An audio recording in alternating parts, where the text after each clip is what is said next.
Hey everybody, welcome to the pilot episode of the NX Show, your weekly show for video games and other shenanigans. I'm one of your hosts, Corey Derrigan, alongside me, as always, and for the first time on this journey, that retro code Eddie V. Super Mario Maker 2 is almost here, and I'm ready to create. Yes! Hello, everybody. This trend, this thing.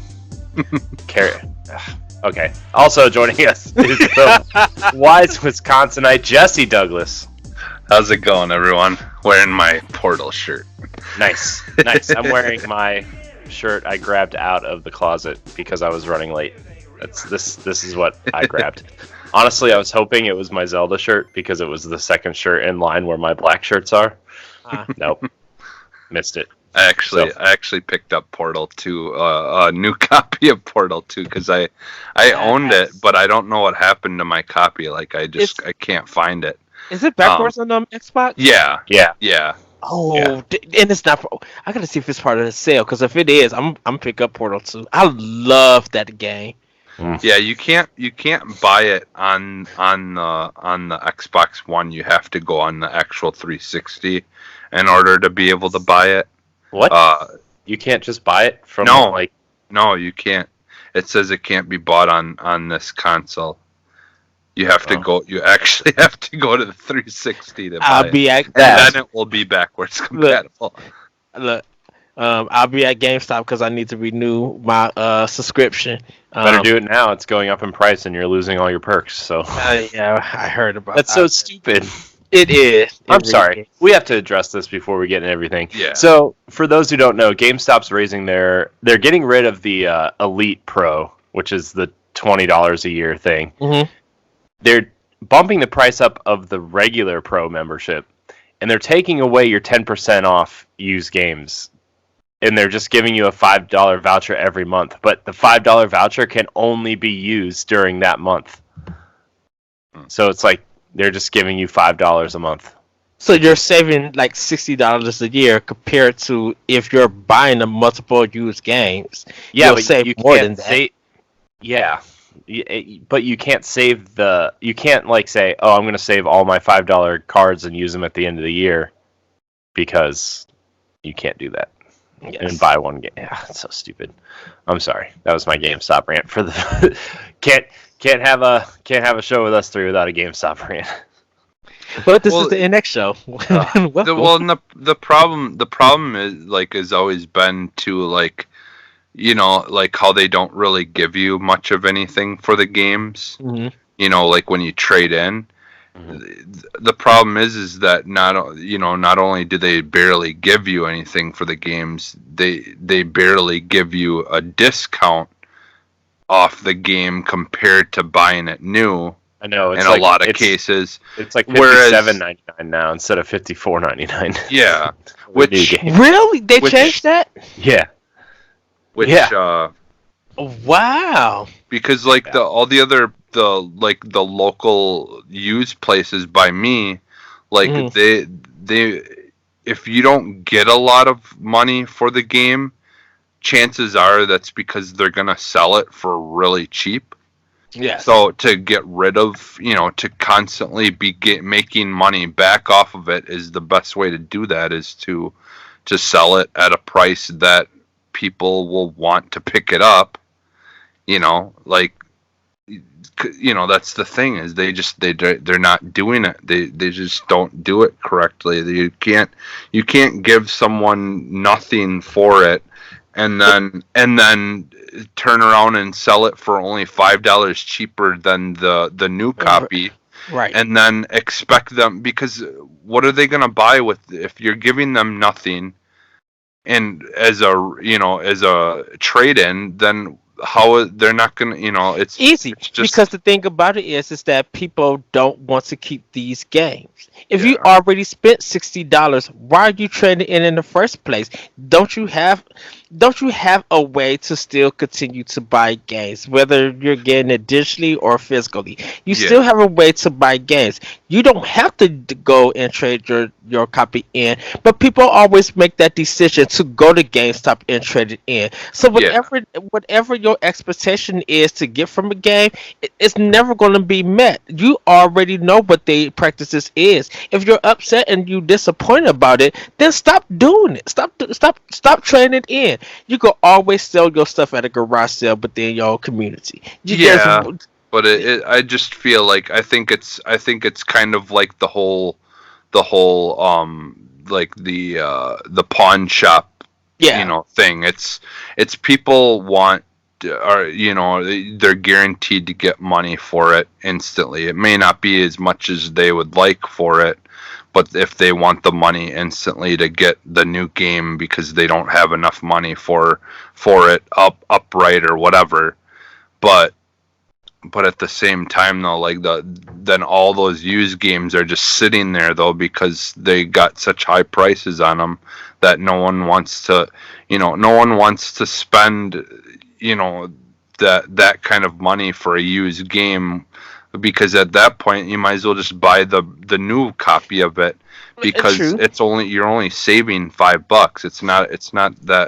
It's not enough to make people want to pick up the used copy. But my thing is just that if you know the business practice of GameStop and their used trade-in deal, why do people still continue to do it?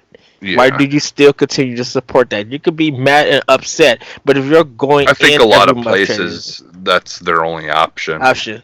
Like I'm fortunate around here, we have a whole bunch of like used places, and because I don't think does Best Buy still do trade-ins? I thought they stopped that, didn't they? I don't know. I think they did.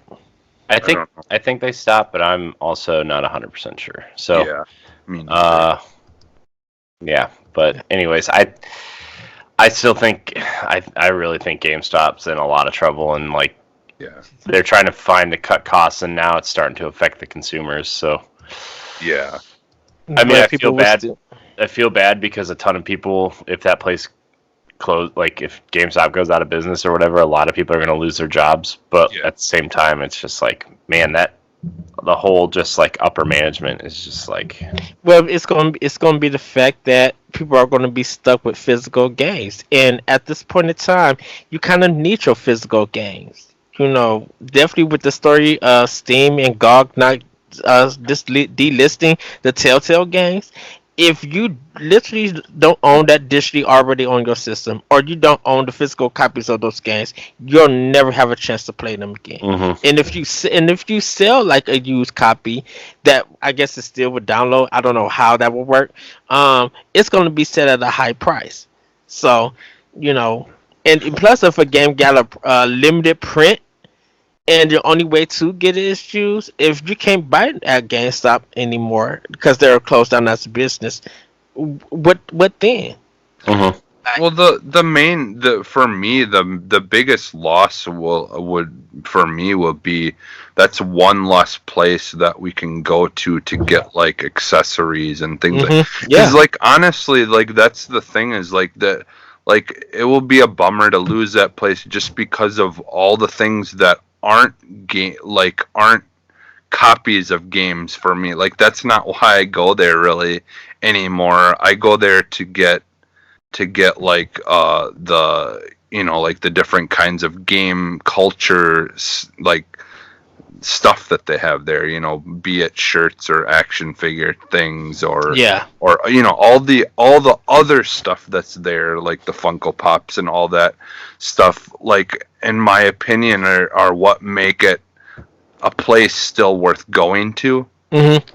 But and they do have some decent deals on that kind of stuff, occasionally there, at least. But then, like, there's people like me who are also part of the problem who just go on Amazon and buy everything. Well, and the thing about it is, you still got to compete with the people for Amazon. Yeah, and it's just it's unfortunately it's just part of the times, but and that's like with a lot of things. I mean, like people losing jobs to robots and computers and. Like it's just in general, unfortunately, like things are Skynet's changing. happening. Yeah. Skynet. I will say the one benefit of that would be, GameStop won't have like 24 million copies of like EA football or NFL football or Madden football, I should The say. sad thing about that too is like GameStop. My GameStop use they don't do it anymore, but probably 3 or 4 years ago, they used to just have like sleeves and sleeves and sleeves of old sports games for 99 cents just sitting on their desk. Probably like 5 or 6 they kind of almost look like CD drawers almost. Yeah. But they are just like the sleeves they put their used games in instead of the case, so they get all nice and scratched in the drawer before they sell it to you. Like they probably had 200 or 300 at least old sports games just in these little plastic sleeves that they were gonna sell you. And all like the Game Boy games, they would have a lot of times they have the DS games in those. I know. Yeah. Jeez. Man, good times. Anyways, let's get into the show. We have a little housekeeping for you, just to let you know. If you haven't listened to the last few episodes of Nintendo Power Block or Arsenal X, where have you been? Come on. I'm just kidding. But here's the pitch. Here's what we've done. We have combined our efforts from those shows into this new venture called the NX Project to do more cohesive, consistent shows and content and everything for you guys. If you are subscribed to Nintendo Power Block's podcast feed on iTunes or Stitcher, you should already be hearing us and everything. Google Play does not allow you to change your RSS feed unless you go through a really obtuse and rigorous process. So I just said F it and submitted it as a new podcast feed. So I will get that message out on Twitter and Instagram and Facebook and everything, because that's Google Play is a very large user base. It's not the biggest, but it is a large user base, and so I want to make sure we get those guys back. But we are on Podbean, Spotify, CastBox, and iHeartRadio now. Just search the NX Show if you would rather listen to us there. We'd appreciate it if you gave us a 5-star rating or any type of rating, and comment on the podcast service of choice. It helps with discoverability, and it just helps us grow, and that's our goal here. That's why we kind of combine our efforts, because we want to grow consistently and for quality and everything.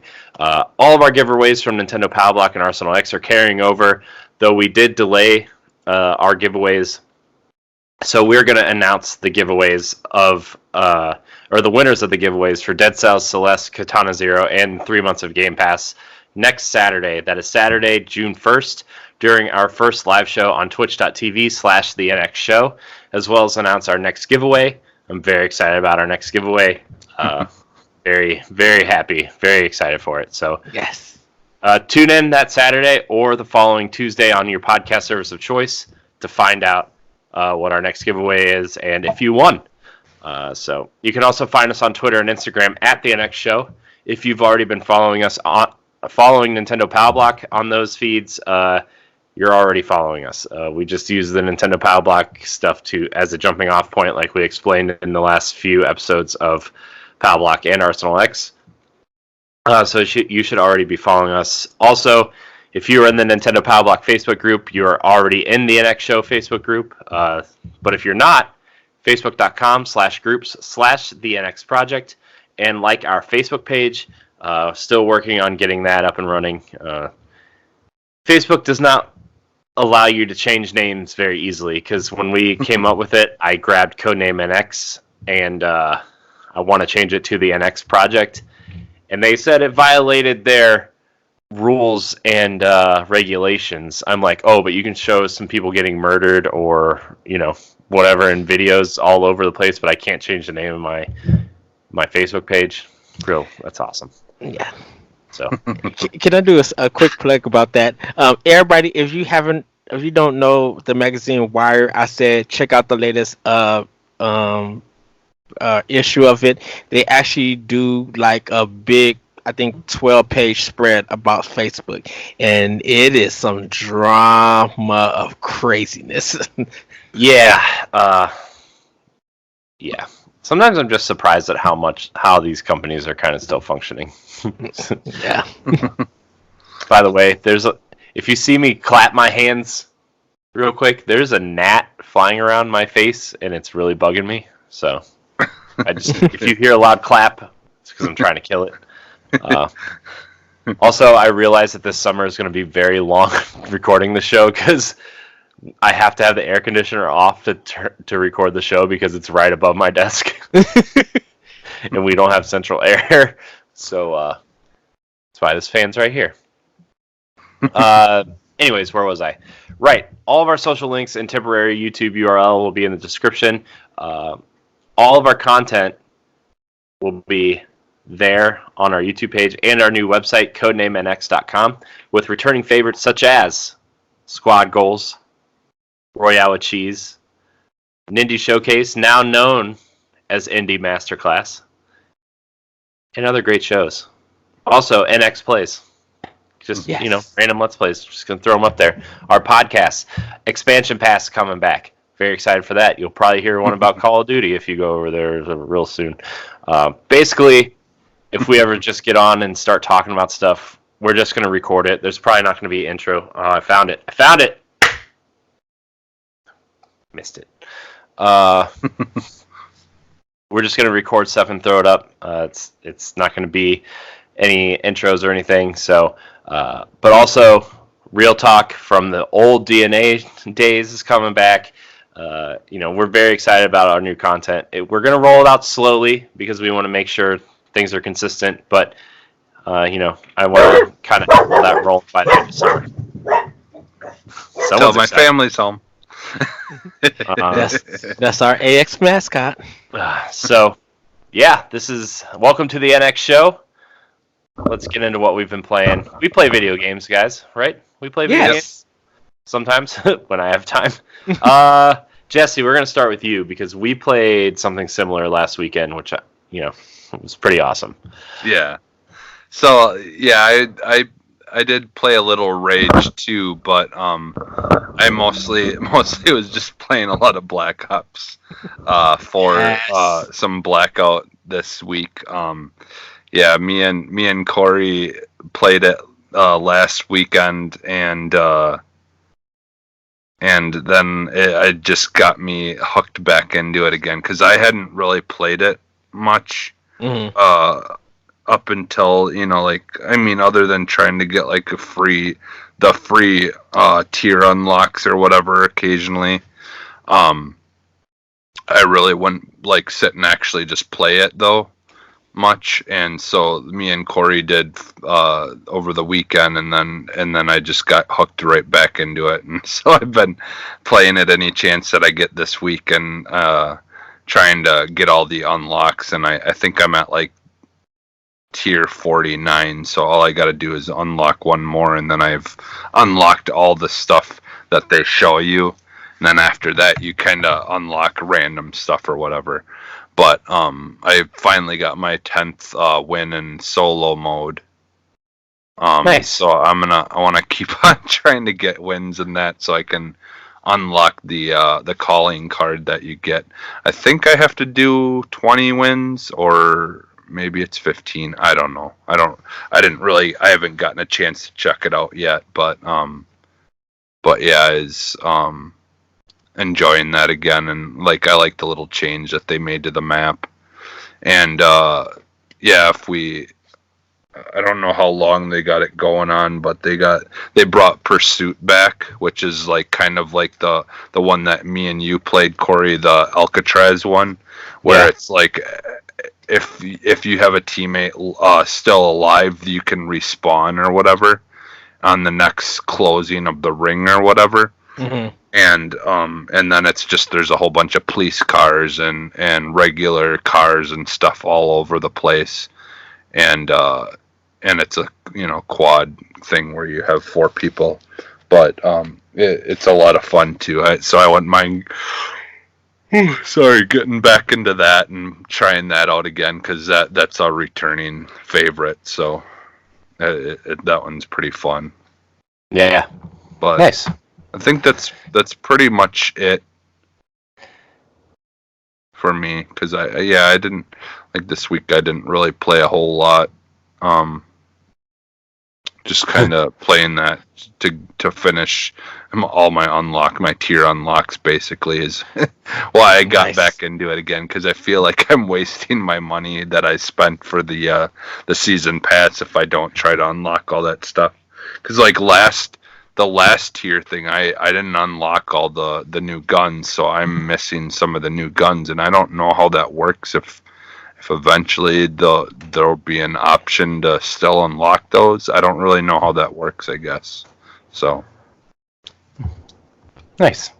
Yeah, when we were playing Blackout last weekend, that Alcatraz mode is, man, if you die, I mean, I know you respawn and everything, but if you die, you're screwed because you just land and all you have is a pistol and like you pretty much die as soon as you land because there's already somebody around. Yeah, who's got a weapon so much better than yours. Yeah, and you just have to run. You're just like, I gotta run.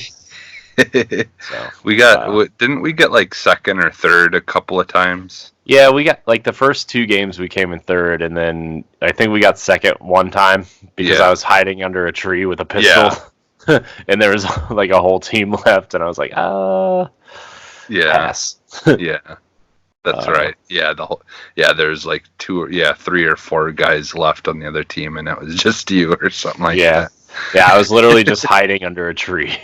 It was funny because I saw 2 of them run by me like 4 times, and I'm like, I don't want to move because all I have is a pistol. And then when I thought I had a clearing, like I went down some stairs and tried to find a weapon, and there was just 2 guys standing right there, and they took me out. I was like, oh, well, that didn't work as planned.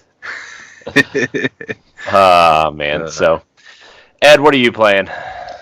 Okay, so for Switch, still doing Phoenix Wright on there.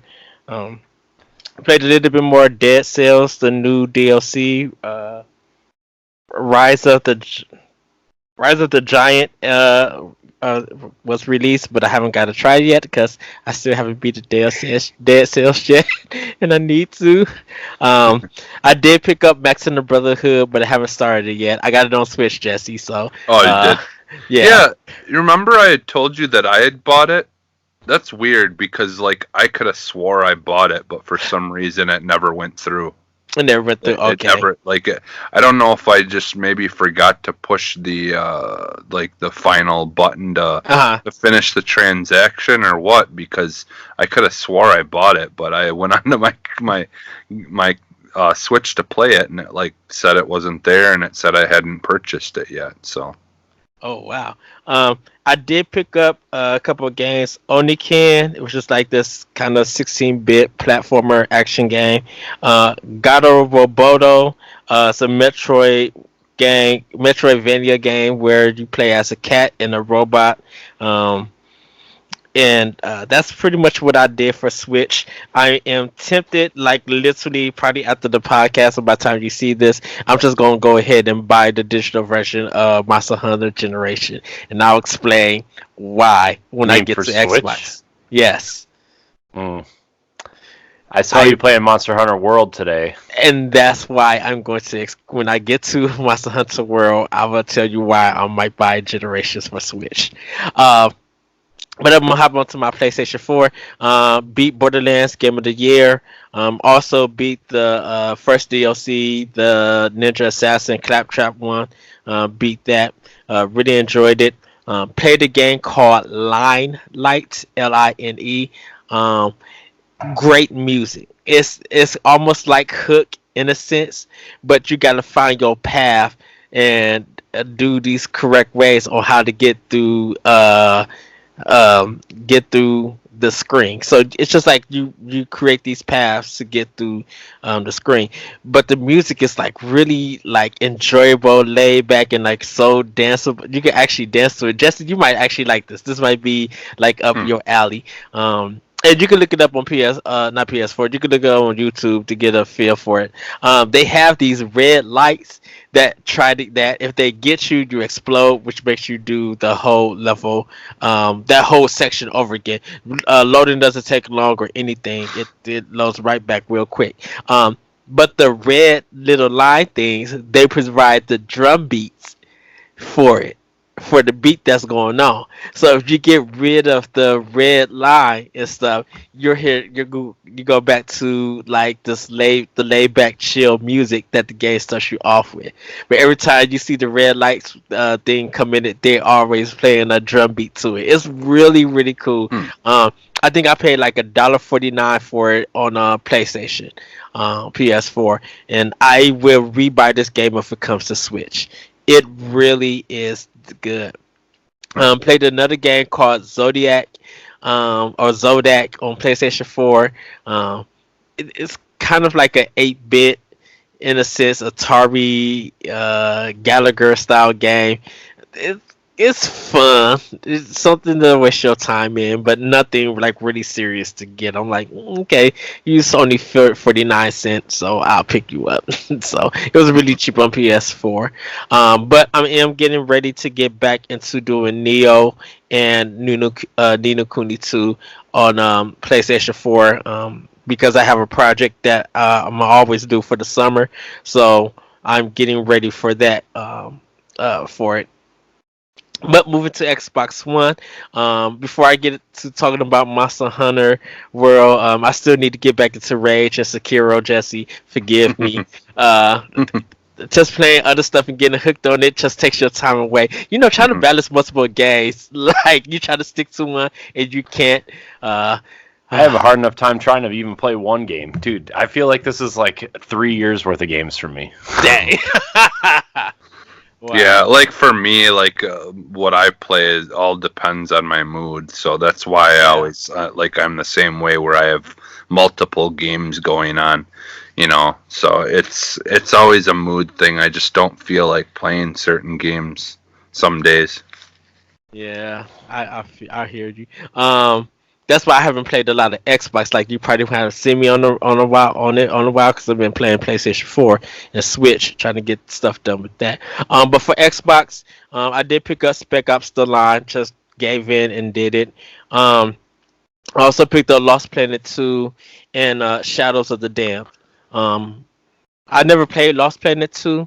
I didn't finish Shadows on PS3, but I'm like, since they had the Xbox sale, I was just like, I'll just get it there and play it. So can't wait to do that. But Monster Hunter World. So let me get into why I've been want to get. I think I'm gonna get Generations. The game got me hooked, and I think taking down these monsters, like I actually kind of been learning. I've been talking to one of my friends in Canada. Like he's been guiding me through the DMs on Twitter, and we just been having a good chat. He has it for PlayStation 4, and I have it for PlayStation 4, but I'm doing most of the work on one, and then I'll return on 4 and do everything all over again because I'll know what to do and I'll be able to help more people out. But I have been taking down some monsters, and I actually took down this little squirrel, electric squirrel thing. Tio is, I think, is his name is. The names in Monster Hunter are crazy. Like, just give me some Pokemon names, something easy to remember. It's like Jenny, I'm like, wait, what, huh? What is this thing? I like how Ed wants something easy to remember, and he goes to Pokemon for that. I mean, okay, yes, bad example, but okay, yeah, you win this one. You win this one, boss. But I am on a monster called Anjanath, and I was gonna go gun cold and kill him with my long sword, like he's this big dinosaur thing, and then realized that he breathes fire. And I'm like, what the heck is going on? So I'm catching up on fire. He swings his tail. I die. And so he defeats me, and I'm talking to my friend, and he's just like, water will work well on him. Hit him in the mouth, and so he won't breathe fire. So I switched my iron sword to my longbow, I've been working on getting that, so I have water. Well, before I got to fight Angelov before the time of this recording, I had to go back to this desert, the wild wastelands, and this is my last thing. And I'm going after a particular monster. The monsters that's in that whole area decide to have a Royal Rumble. So I have three monsters being on the screen fighting each other.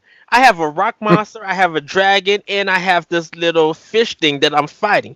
And all of them not only are chasing me, they're all fighting each other. And I'm just like, oh crap. So they eventually I run away. They continue to fight. I tried to take a picture and show everybody like this is insane, but unfortunately the dragon was coming from me, and I got on my capture screen and like, nope, I got a jet. And so here I'm doing the Super Ghouls and Ghost run, trying to get away from that mug. But I took down the fish monster, got what I needed, crafted, and then went to engine off, and then lost it in the first 5 minutes. So since I've been hooked on that, I was just like, I want to play this now. I want to play Generations on Switch because I need to take down some monsters, and I think Generation is going to bring that full fun to it. So that's going to be my adventure in it. And I was just like, it's still $40 physical or $50 physical, and there's only $30 on the Switch. I'm like, you know what? If I want to play this and play this on the go, I just need to just have this game already downloaded. So I'm thinking of picking it up on Switch before the sale ends. That's what I've been playing. Nice. Yeah, I want to try Monster Hunter World still. Like, I have it on my console because it's on Game Pass. Game Pass, so yeah. So that seems like something we should stream at some point, Jesse. Yeah. You could. I've never played the only Monster Hunter game I played was that demo that they had on Switch, and I just didn't like it. Yeah, I mean the the Generations Ultimate is way more difficult than World. World. So just even in terms of just like ease of use or ease of access, you know, it's just like, oh boy. So well, I haven't really been playing much. I played a little bit of Blackout with Jesse last weekend. I've honestly been trying to get everything up and running for an X project that is just like, it consumed my life this week, that and work. So but I played a little bit of Destiny also. Nice. I didn't really do much. I just kind of ran around and shot some stuff and bought some stuff from Xur. And that game, I want to, like, I always get, like, when I really, really want to play Destiny, I'm like, man, I would really love to jump in here with some friends and play this game. And then I jump in, none of my friends are playing Destiny, or the ones that are still playing are way ahead of me. And I'm just like, man, the stuff I need to do to grind requires friends. And I just don't feel like asking people to help, you know? So, like, I'm thinking about what I would like to do, you know, and Jesse, we kind of talked about this maybe for the next squad goals or whatever, play through the campaigns through Forsaken and up through, you know, the Broken Talisman stuff and you know, whatever they're doing now, which I actually hear, like, the new stuff that's out now is, like, really, really good. Except for, you know, people were mad in the last week for them nerfing a lot of things because there's a sniper rifle called the Whisper of the Worm, which for Destiny 1 players is basically just the Black Spindle, but the taken version of Black Spindle. And it does a lot of damage. It's really good for raid bosses because it has high impact. You know, it's got great range, but like the reload is kind of meh on it, so like you don't really want to use it in PvP, but in a raid when the boss just kind of sits there, you know, you're kind of like, oh man, this is great for a boss, you know. So they're nerfing it and a lot of people are upset, but I don't know, I haven't been really caught up on the Destiny community this recently, you know, this was a couple weeks ago at this point, but it seems like they might be reversing that and saying we're not doing that because, you know, this is what people use it for. So, but anyways, I played it. That game feels so good to play I just wish, like, I wish all three of us at some point could just jump in and play, start like a new character or whatever, and just jump in fresh. Or, it would actually be more helpful if like one of you would use your old character, so we could just kind of blow through the campaign. That way, somebody's super overpowered. That would be me. Yeah. So, it's that's. Though you're probably further along in the story mode on your character than even I am. I mean, on my warlock, I totally am, but Ed's probably further because I haven't played any of the expansion stuff. So but like from the beginning. But he's saying like if we're one of us use our character, because I honestly, because mine's like I don't have any characters that are good for doing anything.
But yeah, you can catch our live streams of Squad Goals and Royale with Cheese on our new Twitch channel, twitch.tv/TheNX Show. Yeah. Yes. Check that out. Also, by the way, I forgot to mention in housekeeping before we get into some of the news stuff here. You can contact us at contact@codenamenx.com. That's our new email address. We are leaving the POW Block and Arsenal X question emails open for probably another 6 months to a year, depending, just to get everybody acclimated. We don't want to like give you a tiny window or anything, but contact@codenamenx.com. Use the subject line question, and we will read your question on the air. We aren't doing questions this week. We're actually going to do E3 predictions this week. Thought that would be, a good thing to do before E3, since it's in like 2 weeks or something. 2 weeks, yeah. So, he's back. He's back. That Nat is back. The Nat returns. Episode 1. Yeah. No, episode 2. 0. Yeah. Yeah. So, all right, we're gonna do. Do we want to do the E3 predictions first, or do we want to do news first? Let's do E3 predictions. All right. We're gonna do E3 predictions first. Ed, we're gonna start with you.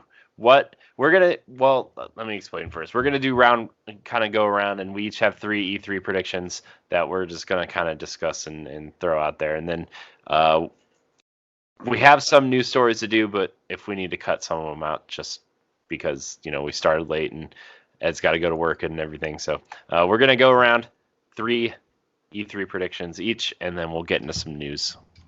So Ed, we're gonna start with you, I guess. What's your crazy prediction? Am I doing all 3 or just one? Just one. We'll do Okay. 1-1-1, 1-1-1, 1-1-1. So, my first prediction is I'm really gonna start with Microsoft. Um, I think we will see more of Halo Infinite and more of the space.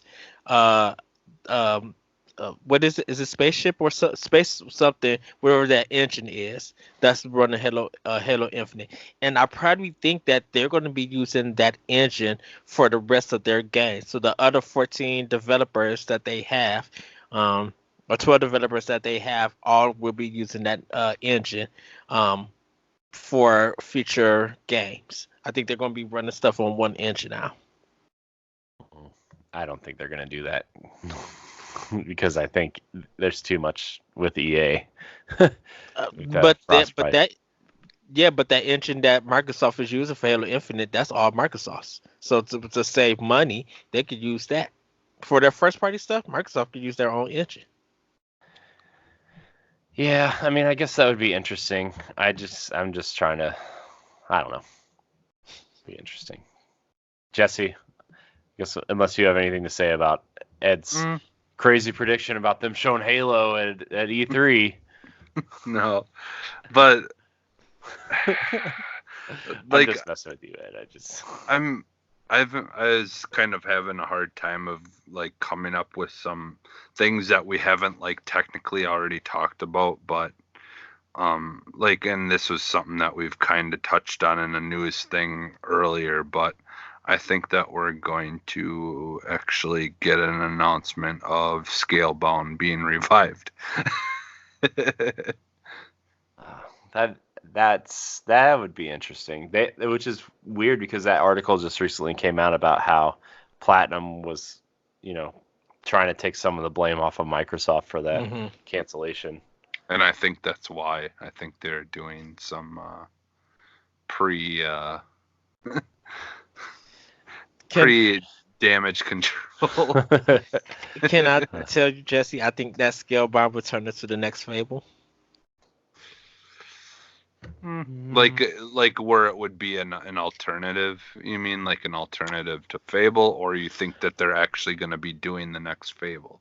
Doing the next Fable. I think with all the assets that they have, I think Platinum probably gave it to Microsoft, and then Microsoft probably gave it to somebody else, and they're going to turn that into Fable. Well, the big rumor right now is that Playground is doing Fable. Yeah. Yeah, that's the thing is I feel like there's already enough pointing to someone else already working on Fable. Yeah. I don't know that. I don't know. Yeah. I mean the thing is we'll see. Like who knows? They could technically be working with whoever is making Fable. Unless Ninja Theory has it now and they're doing the Scalebound. That might be the next Xbox launch game release. Because I feel like at this point, like it would be better for Microsoft to have multiple games instead of, let if they wanted to revive Scalebound, let them do that. And if someone else is working on Fable, like, the more games that they can say at E3 that they have in the works, the better. I mean, because then people can't say, well, I'm not going to buy the next Xbox because they don't have games. No, we have lots of games that we're working on right now. They have, that would be a way for them to say that and say, like that's not a problem anymore. We've done all the turning the ship around. We've, on that level, we're offering you all these great things, reasons why you should be on the Xbox, besides games. And now we've got games, and and I honestly, I think we're gonna get quite a few like just things of, they're gonna try to get it out there that we have games. But I think Scalebound might be one of them that they're bringing back. Nice. Man, my prediction is kind of similar to Ed's, but not really. I think, since they kind of already confirmed that Halo is going to be there, I think that Halo is going to launch with the next Xbox, but it's going to be cross-buy, cross-play, and, I think I mean, technically, I think it's going to be the same type of file or whatever. But like, Mhm. if you are playing on Xbox One or Xbox One X and you end up upgrading, like all your progress and stuff carries over. Hmm. I think with such a big deal about backwards compatibility and how like we always used to have this line of, okay, here's when the next generation starts. But, with digital distribution growing at a higher rate, everything attached to accounts and like your Xbox Live account or whatever, like Hmm. moving to the next system, like, okay, well, you know how on your Xbox One, if you have any backwards compatible games like original Xbox or Xbox 360, it's clearly labeled Xbox or Xbox 360. Hmm. Well, the Yeah. Xbox One games don't have any definitive label on them, and I wonder if they're just going to act as, apps now across platforms. Hmm. So, Yeah, like I could like honestly I could see the next Xbox basically being a Microsoft version of the Steam box and stuff like that, where it like could literally like where it would literally communicate between PC and console will be that line between them will be very, very small. yeah. Yeah. Yeah.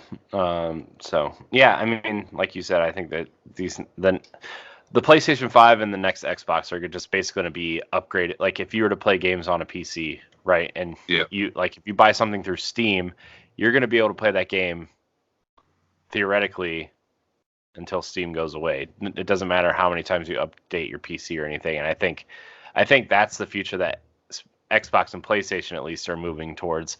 Nintendo a little different, I think. Although I could actually see them moving in that direction more in the future, also because like I don't know the Switch. I'm looking at the Switch right now, and it's just like, how does Nintendo follow up the Switch? And like that's a topic for a different day, but like you can't go back to like I really feel like at this point Nintendo can't go back to, we have a dedicated box for your TV and a dedicated handheld. Like personally for me, I don't think Nintendo can really do that. So how do you top the Switch? You have a more powerful version of the Switch, but I know this is E3 and Yeah. that's We a have topic that. for a We have a different talk. day. We have uh, a talk. Yeah. so Because I but have thoughts about that.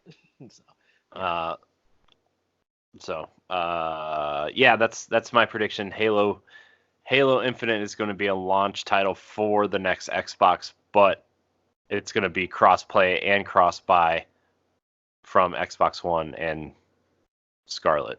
So, And to add on to yours, Corey, I think it could drop on Windows 10. I think they could it just is. All future Xbox games are dropping on Windows 10. on Windows 10. Okay. Yeah. And I think it's going to be it's going to be a play anywhere game. I think PC players, it's going to be similar to what Gears 4 did, right? Where like Yeah. it's cross-play. Campaign and Horde mode are cross-play with PC and Xbox, but then you can theoretically say, oh, well, I don't mind playing with mouse and keyboard players. You're going to get Hmm. wrecked, but, you can make that an option of like, hey, my friends are playing on PC and I'm playing on console. We can play together. Yeah, which I don't think we brought that up just really quick. Like last week, we had mentioned that we had played Sea of Thieves, and I don't remember if we mentioned that's got keyboard and mouse support, like full keyboard and mouse support now. Yeah. So you can play that with keyboard and mouse. I actually was gonna pick up a combo of wireless keyboard and mouse, but instead I ended up getting Portal 2 or whatever. Nice. But I do plan on getting Some one say you eventually. probably made the right decision. Yeah.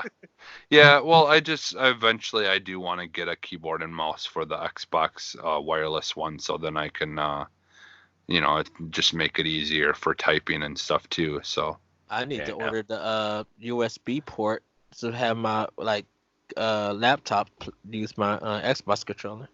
yeah, Oh. but Should I go, Corey? Yep, For number and two? next. Okay. So it's a 3-1. I'm sorry, everybody. This is gonna be quick. I think no one's gonna pay attention to EA's press Ed's already conference breaking. analysis Ed's already breaking the rules. because EA, Bethesda, and Square are like the only, and Ubisoft and Nintendo are the only ones that's gonna really be there. And to like really get those three out, no one's gonna pay attention to EA. So there's really no prediction there. Until they fixed whatever Anthem I think people is. are going to pay attention to EA to see Star how Wars. messy it is.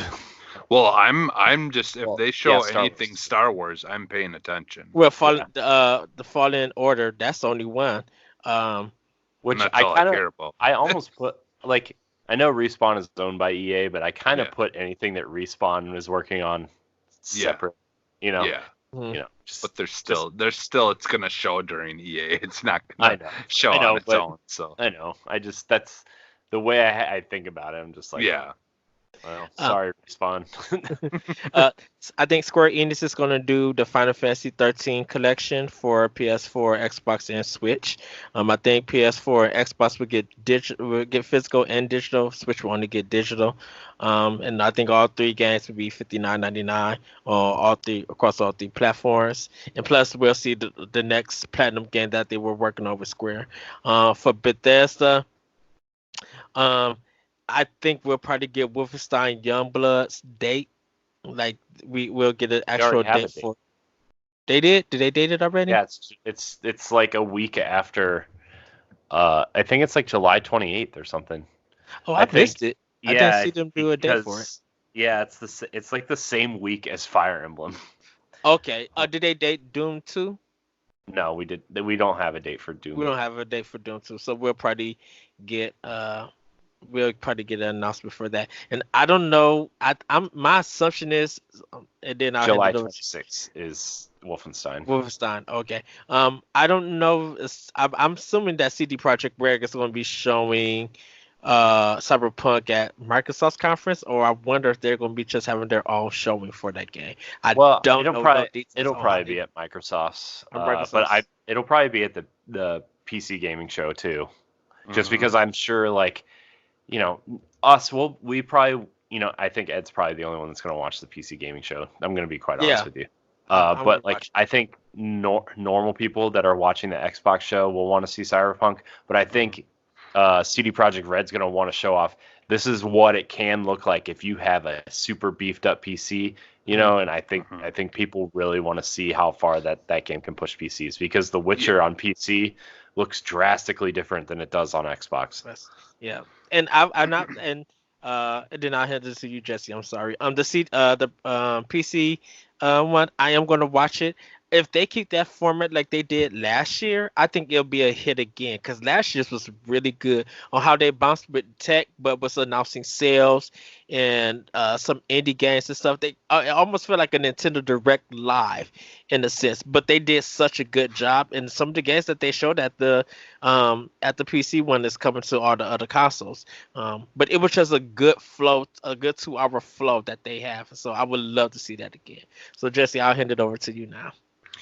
All right, so my second one, and this again is kind of something we've talked about in the past, but I kind of had already made this prediction, but I think we will end up seeing what Ninja Theory's next game that will be an Xbox, you know, or a Microsoft exclusive. What that's gonna be, and we'll get some insight on that.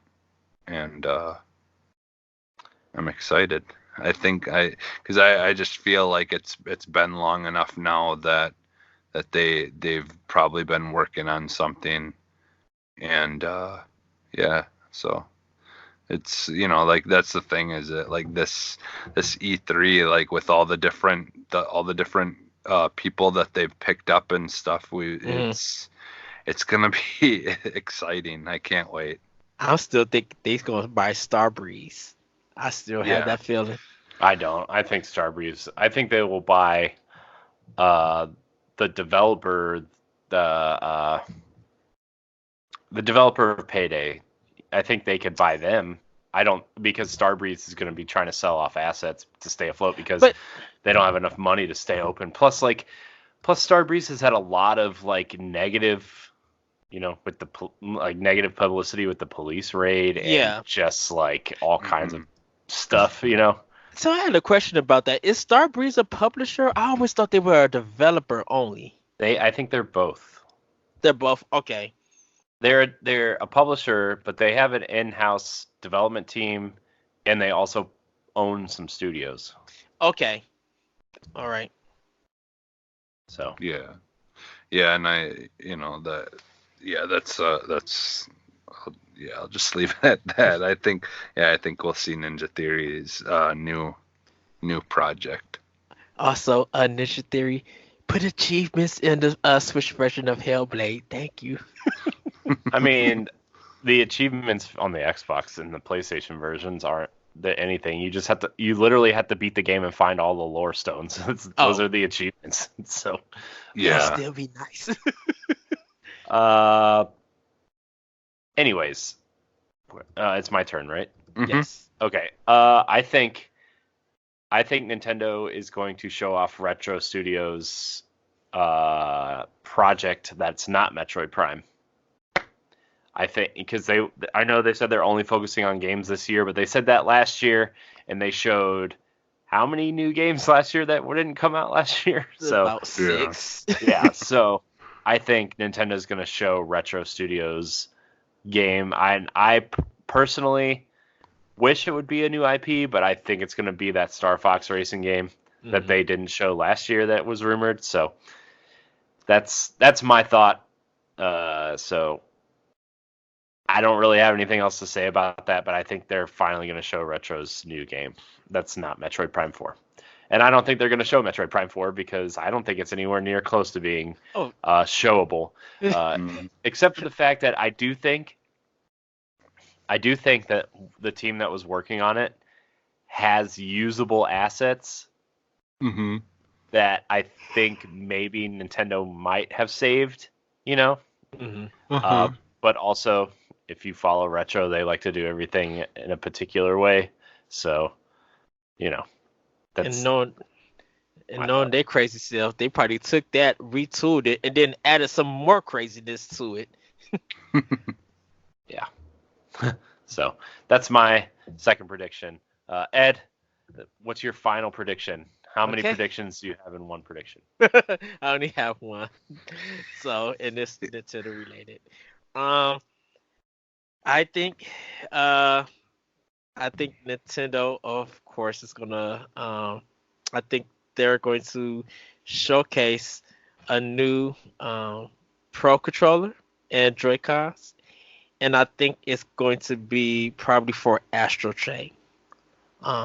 When that comes out in August, I think they got something exclusive with Platinum, because I think Team Ninja or Team Koei Tecmo, they already have released Ultimate Alignment by then, so they wouldn't have nothing in the works with them just yet. But I think Astral Chain is going to get a new like Joy-Con and Pro controller design, and I think it's going to have like a collector's pack to it. Yeah, I would say stuff about Daemon X Machina, but I'm wishing the best for Daemon X Machina. Just take your time and fix that game.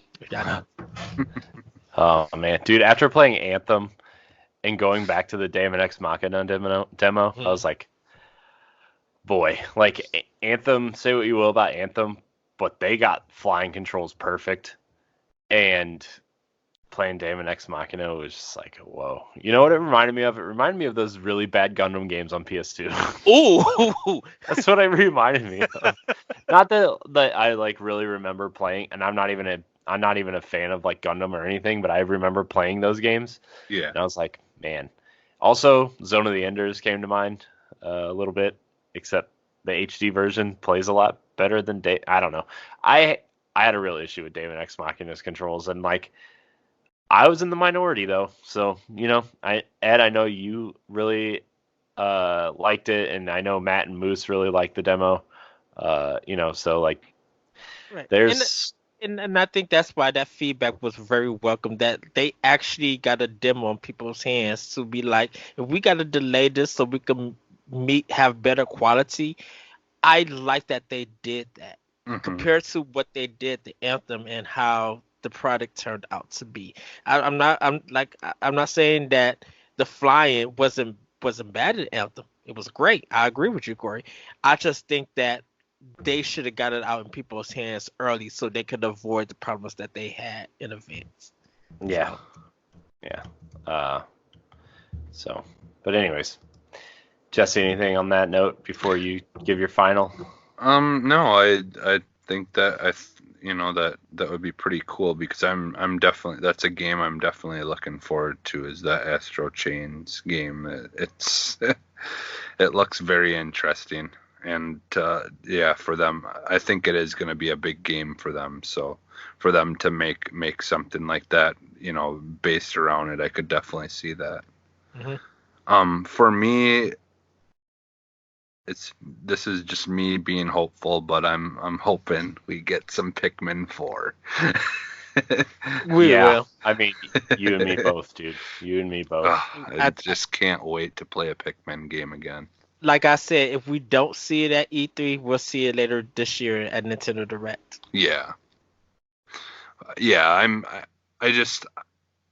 don't know. I just think that I could see that being a big chunk of like something this year. Can I say this, Jesse? I think that's going to open the show for the Nintendo Direct. I think Pikmin 4 will open it. That would be awesome. Yeah. They would have my hype levels at full hype right off the bat. Yeah. But Gosh, yeah, dude, that's Pikmin, man, such Pikmin a good 3, franchise. like Pikmin 3 is so good too. And you know what I want? I want like I don't care if they're download only, but I want an HD like version of 1. Pikmin Yeah. Oh 1. yeah. Yeah. So, Can I get for $2.99? Can I just get a Pikmin short collection, just a season? why are those not on like I feel like that's something that would be on there for free almost. Like I wonder if Nintendo is going to start experimenting with stuff like that. Like, those Pikmin shorts were kind of an experiment, but if they have like their own version of like, and if even if they bump the subscription up a year, like $10 or whatever, like have their own version of like HBO Go or Netflix or something, and like it's just Nintendo original content where they're like, oh, here's the Pikmin shorts, here's like a Yoshi Crafted World kind of limited series or whatever. Like that would be cool. I don't think Nintendo's going to invest that much, considering they don't even have controllers with headphone jacks in them. But that's just me. There's a new one that's going to have it, but I don't think no, Nintendo's not doing it. I think it's someone else doing it, but they said it was going to have a headphone jack in it, but it's going to be wired instead of having it Bluetooth wireless. Oh, okay. Oh, I think Power A is doing one. Yeah. So. Yeah, that makes sense. They make some pretty good controllers for the Switch. A lot of people have been. I love their design, their cool themed ones that they were doing there for a while. Yeah. Yeah, it's better than the Mad Cats when they were in business. The Mad Cats going? Yeah. Mad Cats. Jeez. Is that even still a thing? I don't think so. No, it's not. Oh man. Man. What? One more. It's my turn, right? Yeah. Yes. Yep. I think Nintendo is going to have another Ubisoft partnership game to show off this year, but it's not going to be Mario plus Rabbids 2. I think it's going to be a new game, like I don't know what it's going to be. I don't know. What dogs are excited. Dogs in the house. Could you see Ubisoft doing a Codename Steam? Dude, what if it like a Division style game, but like Codename Steam? Yes, I'm here for that. What if Ubisoft just made Metroid Prime Federation Force 2? Why do I fear that that's probably happening? Oh man. Dude, that game deserved better. I think it was a cool idea. I really do. I still really enjoy the concept of that game. 3DS was not the place to put it. Sorry, but yeah, I think Ubisoft is going to make a team-based Nintendo partner exclusive game. So, or they're going to make a new Rayman game exclusive to Switch, the third one. Timed exclusive. Timed exclusive, but still exclusive. And we'll finally get that amiibo. I could see like some kind of like Rayman Donkey Kong like kind of like thing. Like where they like a crossover? Yeah, like a crossover thing. That'd be hilarious. Like a Donkey Kong Tropical Freeze and Rayman crossover. Yeah, my the heart is games not are ready for similar. that. Because the games are like kind of similar in some ways as to like how you do things, and like I don't know, Awesome. it would be a very like it would be an easy thing to mix together without it feeling too like forced. Yeah, I mean, like if you put the Donkey Kong characters in the Rayman art style, like if you just took the Rayman Legends of engine and stuff, like, man, that'd be awesome. Yeah. That'd be so cool. Man, now that's all I want. Like if you were Donkey Kong and you just threw Rayman or whatever. Yeah. Awesome. His body parts around. Yeah. I'm not ready for that, Jesse. I'm just not ready. Uh, Because I'll be wondering where I could pre-order that, and they're probably I'll be like, I need to buy this on Switch just now. oh, jeez. It would be an awesome like bringing those two games together, because I love Rayman. I love the Donkey Kong games. Like I was thinking too yesterday. I was kind of thinking about how I remember the last episode of Pow Block. I talked about getting a new Donkey Kong, like the Donkey Kong Classic game. Yeah. Then I started thinking like I could totally see them doing like the Donkey Kong Donkey Kong Maker, where it's like Mario Maker, but you basically could make your own, like Maps. Donkey Kong maps, and make it as difficult or as easy as you want, and then have people try to beat them. I could see like all those people, those people who like have set like records for beating like the original Donkey Kong games and stuff. Like I could see people like making their own levels and trying to see, like if those people, how well they could do on them and stuff like that. But Yeah. I don't know. It would be interesting, but I think Rayman, Donkey Kong would be fun. Man, now that's all I want. That's all I want now. Never knew I wanted it, but now that's what I want. So, dude, speaking of like weird games coming to Switch, what was up with the Star Ocean announcement yesterday? So You want to get in the news? You have time, a little bit of time, right, Ed? How much time do you have? about 28 minutes, so I got time. Okay. So, everybody, Square Enix announced that Star Ocean R, I think that's it. That's the name of it. It's coming to PS4 and Switch. This is a remake of the first game, but the version that's coming out came out on the PSP. So it's that version. I think they're going to update it for PS4, Xbox One. So people are happy to hear about this. I need Square Enix to shut up. I know, like they're ruining all their announcements. This is the problem that they had last year with their E3. They had everything. They announced everything online even before people saw the show. Like we now know that Dragon Quest 11S is coming to Switch, which we expected. Can't wait. We expected. The Star Ocean game, Onicon, with the one that they showed in the Nintendo Direct, we know that's coming. So you already got half of your conference done. What else is they going to be announcing? And the Platinum Kingdom game Hearts they for announced. Switch. Yeah, like I could see that actually happening. Well, I So don't think Kingdom Hearts 3. I think the collection. the collection, yeah, I can see that happening. Um, I'm excited for. I'm Of excited course, they'll for the probably Star sell it in Wars. two versions, the 1.5 and then the 2.5. They'll and sell them both for $50, and people will go nuts. Or they could have like an offshoot of 3 that's exclusive to Switch. That's like a side game thing. Yeah, another Like- side game. That's what we need from Kingdom Hearts. Well, it would No, I it know- would I go know what along you're- with the trend. I know what you're saying. I just like, It's- man, that's all it's- we need. and we'll probably see more about Final Fantasy VII Remake. But right now, Square Enix needs to shut up. They're putting out all of their news and business out. No one's gonna. If they put everything out and they just keep showing the same thing that's already been announced, nobody's gonna be. Everybody's gonna be like, "Why did you come to E3?" I want to be surprised. I hoping for my Tomb Raider collection for Switch. Give that to me, Square Enix. Stop messing with my feelings. Those Like- the rumor of the first game started popping up again recently. Did you see that? I haven't. Yeah, rumors of the first game being re-released on Switch digitally has been popping up recently, and I wonder how much truth there is to that. Because Judges Week was last week, right? Yeah.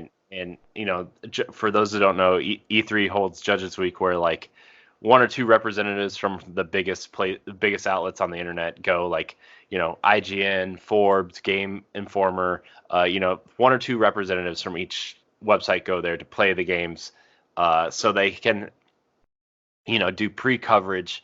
You know, that's how you get stories up on things like instantly, because Yeah. people, you know, go there to play the games, and they can't talk about them because they're obviously under embargo or whatnot. But like, NDAs. yeah, NDA. Oh man, dude, could you imagine just getting sued for that crap? But you know, after like Judges Week, towards the end of Judges Week, the Tomb Raider rumors started popping up again, for the first game coming to Switch at some point. Mhm. And I just the Square, you know, seemingly throwing games on there willy nilly lately. I just like, could that be it? Like, could that be a thing? Well, I will say it depends on if the Walmart ad's gonna come out again that like halfway ruin E3 for everybody. I hope they didn't give Walmart nothing this shit. Like no developer gave it to them. Did you see, by the way, Walmart Canada, if you pre-ordered Rage 2, they gave you like another cover that was the Bethesda tweet. Remember when they Yeah. circled it or whatever? Yeah, That was funny. I was just That's like, awesome. wow. Yeah. That's awesome. But yeah, Square Enix, shut your mouth. Like I've never wanted anyone to be quiet about E3. Yeah. Didn't No one want- else's lips are loose. Shut. I'm like, because I'm like, you already taken Sony's place at E3. No one's gonna watch it. Like, you are the closing showing for Monday night. No one's gonna watch it if you announce everything. Like, you would literally have to come out the gate with everything straight brand new. All our expectations, the stuff that we know about, has got to be like, oh, they didn't talk none about Dragon Quest, none of Tomb Raider. They didn't talk about none of this. It's all new games. That would have to happen if they keep talking. Yeah. Yeah. Another thing I'm excited for at E3 that's like kind of been in the news is the new Splinter Cell, the new Well, Splinter Cell game. What Yeah. they said is not if they're not working on one.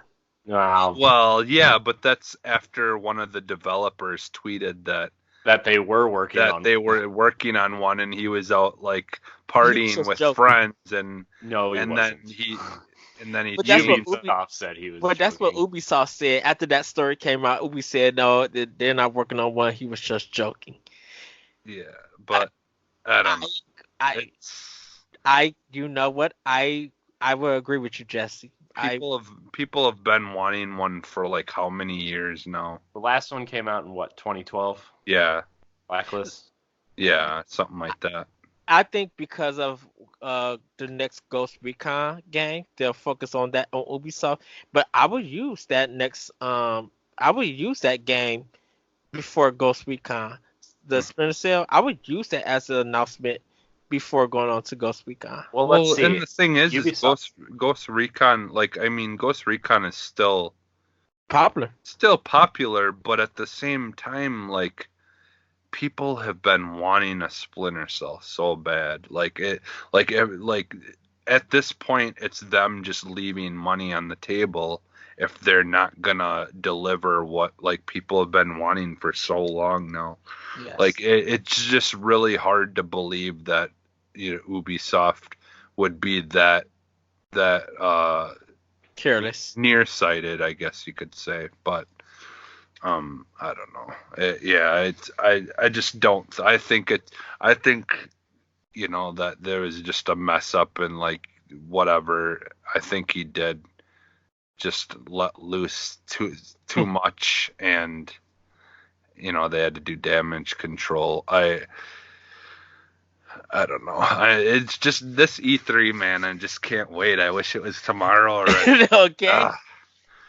I just can't wait. There's just so much we don't, like, we think we know, but we really just don't, Mhm. Like, there's just so much to look forward to this year. Yeah.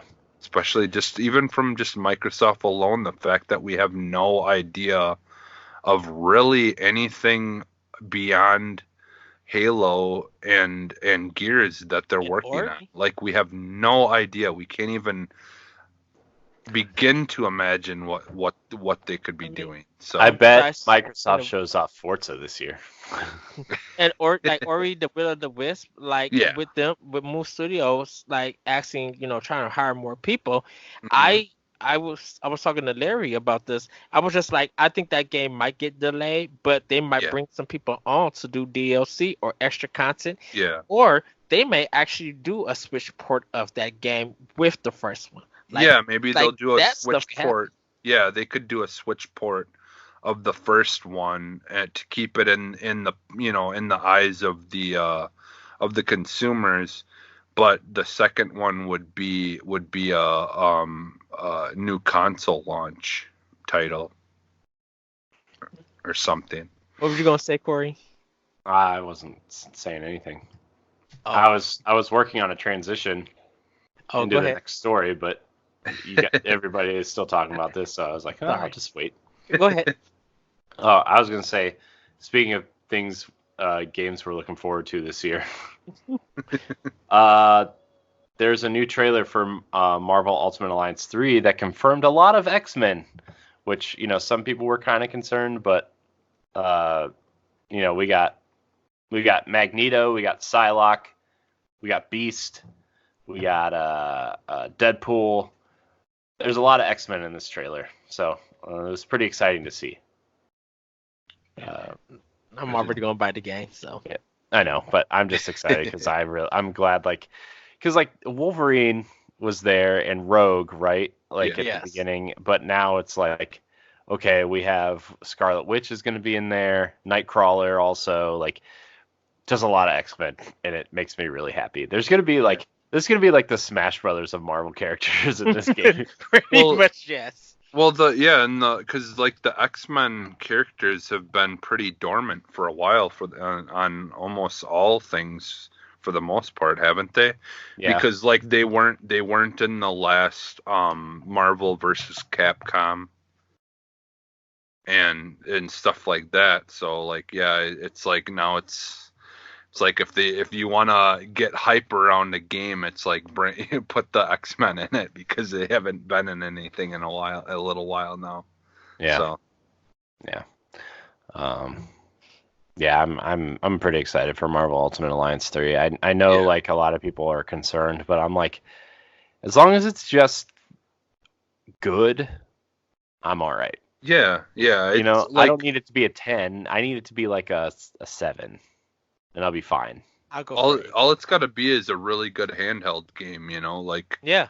That's what I see that as, is just a really good game that you can enjoy playing on the go, and it's not a super stressful game. It's just a kind of a fun, relaxing game to play, Yeah. That's what I see it. And as long as they can do things well, because like honestly, I think I could see that being a really big seller for the Switch. Like I could see it doing some record numbers because like I feel like that, you know, that genre or that franchise has had a really big following, and just the fact that that's, you know, it's an exclusive to Switch, I think it's just gonna be a really good thing for them. Oh, It's and gonna end up doing better than I think we may think it's going to. Yeah. there's another game that's gonna be making money in the comic realm. But Yeah. I don't know if Corey's got that in the news. What do you mean? The DC Universe Online. Oh, I don't care. I think that game's been played out. I don't think anybody really But cares. for that to come to Switch, people who get it, they'd be like, if this one's real on Switch and it does crossplay, Square Enix might not have no reason not to put Final Fantasy 14 on there, and Yeah. people will start. Well, the crying for rumor that. is they're trying to put it on there. So I think the infrastructure is the problem. I don't think running the game is the problem. So Infrastructure. yeah. So speaking of games that are probably going to sell well, Call of Duty 2019 is apparently called Call of Duty Modern Warfare. This comes from Game Informer. It actually comes from Kotaku, but Kotaku's Jason Schreier took to Twitter today with some powerful tweets allegedly confirming that Infinity Ward's 2019 installment of Call of Duty is Call of Duty Modern Warfare. We're dangerously close to E3, so this reveal was probably due to hit in a few weeks. While the name may not make a whole lot of sense right now, Jason Schreier also dropped some information in a follow-up tweet that said it is allegedly a soft reboot. So, also, I told Ed the same joke that Jason Schreier apparently tweeted, and it made me really sad because I thought I was being really clever, but he already tweeted it. So, the first Modern Warfare was called Call of Duty 4 Modern Warfare, so obviously the fourth one is just called Call of Duty Modern Warfare. So, I was really proud of my joke, and it was already tweeted by Jason Schreier. So, Check the expansion pass after this episode for my thoughts. I'm gonna leave it at that. look, Modern Warfare is a name that people know and love, and I think they're trying to get some fan, because like that's why Black Ops 4 exists, right? People love the Black Ops sub brand, right? And Yes. the other brands haven't done as well as Black Ops, and I think calling this game Modern Warfare, even though we already have Call of Duty Modern Warfare Remastered, I think that's the thing that's kind of bothering me is like you literally just released Modern Warfare Remastered like a year ago, and you're gonna come out and put out Modern Warfare a year later. Like, are people gonna be confused? Like, we aren't because we pay attention, right? But like generic Joe Schmo who just buys Call of Duty every year, are they gonna accidentally buy Modern Warfare Remastered instead of Modern Warfare? Like, are people gonna be confused about this? Is my concern. Like, the hardcore Call of Duty people, probably not. Us, probably not. Generic Joe Schmo who just buys Call of Duty every year, or parent who's buying it for them for their birthday or for their Christmas or whatever. Yeah. Like, that like I could see that being an issue maybe, but like if they didn't release Modern Warfare last year, right? Yeah. I would have no problem with them just calling it Modern Warfare. I really don't care, right? Like I get it from a business perspective. I get it from a brand perspective. Modern Warfare is a game that people love. Like, why not go back to that? Well, soft reboot, cool. See characters that we know and love with a twist on the story or whatever, fine. The fact that they released the remastered version last year is just, that's what's confusing to me. Yeah. So my answer's in the expansion pass that me and Jesse had. Yeah, we talked about it a little bit, and just like I touched on like the whole blackout mode and things like that as well in that, but linking it to that, like things that they could possibly do. Like I can say it on here too, like I'll just touch on a little bit, but I just basically talked about like that I could see what they might do is moving forward like keep Blackout mode as its own like standalone thing, and then as new Call of Duty games come out, they could make maps that kind of go along with that new Call of Duty, and Mhm. just have, so every year you could get a new map essentially, Mhm. um, with the new Call of Duty game, and like I could see it going to free to play, but if you want Well, like the new map, like if you want new stuff, you'd have to have the season pass, and that would be included with the season pass, like yeah, like you know. I could see like when this game comes out, Blackout turns free, like you said. Hmm. But if you want Blackout content, like new Blackout content besides just the Black Ops map, Yeah. you like pretty much what you just said. Like Yeah. if you buy Modern Warfare, you get the Modern Warfare map for Blackout. Yeah. Yes. And the season pass would include that, but it would also be it's the same season pass that would be available with every new game that comes out every year.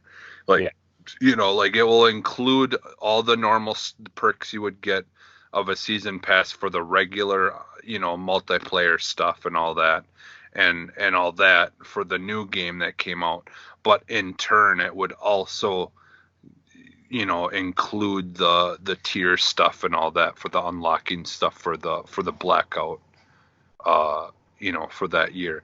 Because like they could do that, like that would kind of be also their way of like, how with Siege, like they have the seasons where every so often you get the new season that unlocks, all the characters or whatever, and things like that. So they could do something similar to that. Like you could still unlock the new characters for Blackout mode by finding the thing on the map, and then doing the quests that you have to do in order to be able to unlock them. Yes. But if you want to just have them unlocked automatically, you buy the season pass or something like that. Like there's so many ways that they can do it without it feeling like it's a rip off, or like it's, doing it the wrong way. Like I'm still kind of not 100% okay with the whole, like, even though you're buying a season pass for Call of Duty, you still have to do something in order to be able to unlock the new weapons. Mhm. Like at least now it's more doable than in the past when it was locked behind a randomly generated crate thing, and I like almost would never get the new weapons unlocked because it almost never would drop them. And like I did not like that at all. Like I still prefer if you buy the season pass, the new weapons are unlocked like automatically. But at least now it's somewhat doable to unlock them, and it's not behind chance. It's just a matter of playing the game, basically like it is for the other weapons now, where the more you play, the more you upgrade, level up, and the more you level up, then eventually you can unlock the new weapons. Mhm. But I still don't like that it's locked behind the whole tier thing, because like I said, I didn't the last tier thing, I didn't play all the way through, so I missed out on unlocking those weapons. And like I said, I don't know if I'm gonna be able to go back at any point and unlock those weapons that I missed out on. So like I don't like that it's not an option to be able to get all the new weapons in some fashion, Yeah. Like I don't like when they do that. I like, it's like I said, it's better than the randomized loot crates and them being locked in there, and you have to, you could spend $300, on in-game currency to buy them instead of just playing the game to unlock them, and you could possibly still not unlock all the guns. Like it's ridiculous.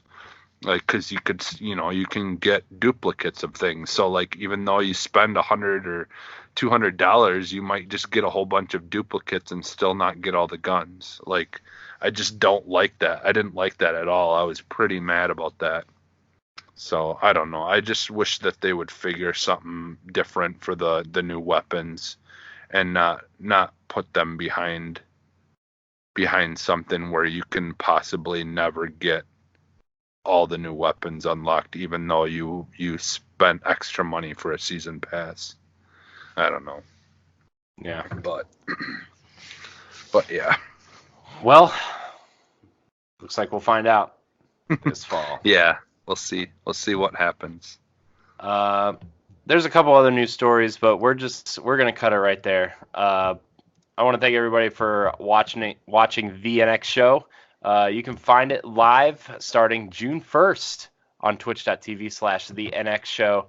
You can also find it on our YouTube page and your podcast service of choice on Tuesdays at 7 a.m. Eastern Time. Remember, next week we are giving away a few indie games and 3 months of Game Pass, so you might want to join us live for that, and you can get in on that action. You can also find us on Twitter and Instagram at the NX Show. You can also find us on Facebook at facebook.com/groups/the NX Project and facebook.com/the NX Project. Come like us, join our Facebook group. It is secret right now because of all of the weird Facebook hacking things that were going on last week or the last couple weeks. But, in a couple weeks we'll be able to unlock it from secret to just closed. So, we'll be sending you invites and stuff too. So check that out. And I'm very excited for our new venture. We did it. We kicked it off. CodenamenX.com. You can find all of our content, including new and old episodes of Squad Goals, Royale with Cheese, Indie Showcase, and Indie Masterclass. And you can also find other shows and fun stuff and all kinds of cool stuff there. So, yeah, that content was the word I was looking for. Thanks, Jesse. Sorry, my daughter is crying in the background. Is kind of distracting. I should be a good dad and go find out, but we're wrapping up. So, Ed, where can we find you? You guys can find me on Twitter at ThatVentureCode and check out my podcast, Optional Opinion, on SoundCloud and other places.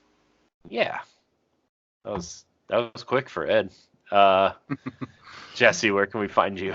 Okay, you can now find me on SoundCloud, Twitter, and Xbox at Phantom NXS. And the N, X, and the S are all capital, and it's all one word. So, like I changed my screen name, my gamer tag, my Twitter, and all that stuff to all kind of be the same thing.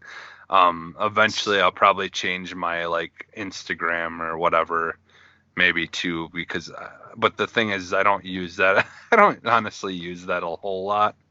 I'll eventually end up throwing a lot of like pictures that are like at the time I upload them to that like months old.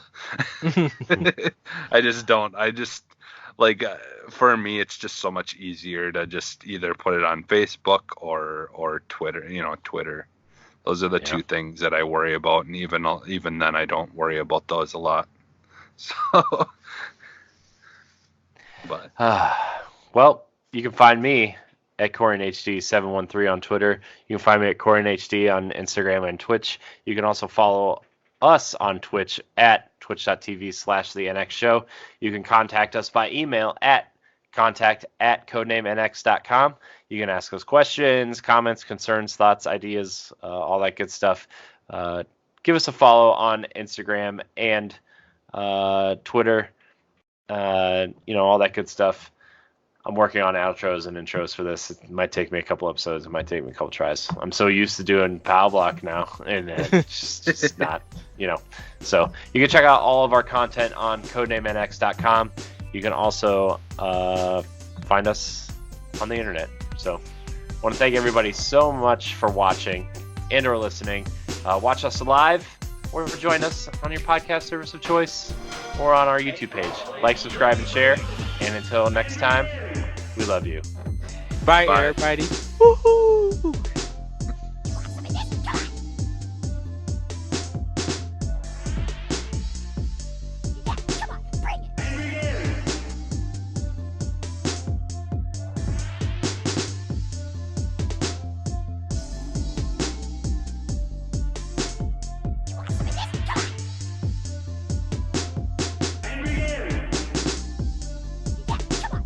Here's a real